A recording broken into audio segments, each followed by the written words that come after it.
ಇವತ್ತು ನಾನು ಪರಿಶುದ್ಧ ಕ್ರಿಯೆಯಲ್ಲಿ ರೇಖಿ ಬಗ್ಗೆ ಅತ್ಯಂತ ಸರಳವಾಗಿ ಹೇಳೋದಕ್ಕೆ ಪ್ರಯತ್ನ ಮಾಡ್ತೇನೆ. ಹಲವಾರು ಮಂದಿ ನಮ್ಮ ಹೀಲಿಂಗ್ ಸೆಂಟರಿಗೆ ಕಾಂಟ್ಯಾಕ್ಟ್ ಮಾಡಿ ರೇಖಿಯಲ್ಲಿ ಹಣ ಆಗುತ್ತಂತೆ, ರೇಖಿಯಲ್ಲಿ ಆರೋಗ್ಯ ವೃದ್ಧಿ ಆಗುತ್ತಂತೆ ಅಂತ ಹೇಳ್ತಾರೆ.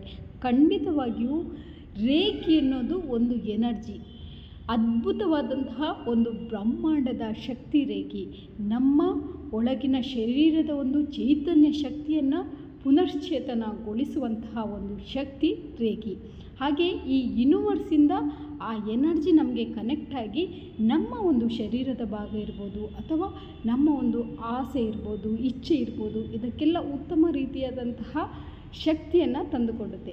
ಆದರೆ ನಾವು ಯಾವುದೇ ರೀತಿಯ ಪುರುಷಾರ್ಥಗಳನ್ನು ಮಾಡದೆ ನಾವು ಕೂತಲ್ಲಿ ನಮಗೆ ಹಣ ಆಗಬೇಕು, ರೇಖಿ ಮಾಡಿದ ತಕ್ಷಣ ನಮಗೆ ಹಣ ಬಂದುಬಿಡುತ್ತೆ ಅಂತಂದರೆ ಖಂಡಿತವಾಗಿಯೂ ಅದು ತಪ್ಪು ಕಲ್ಪನೆ.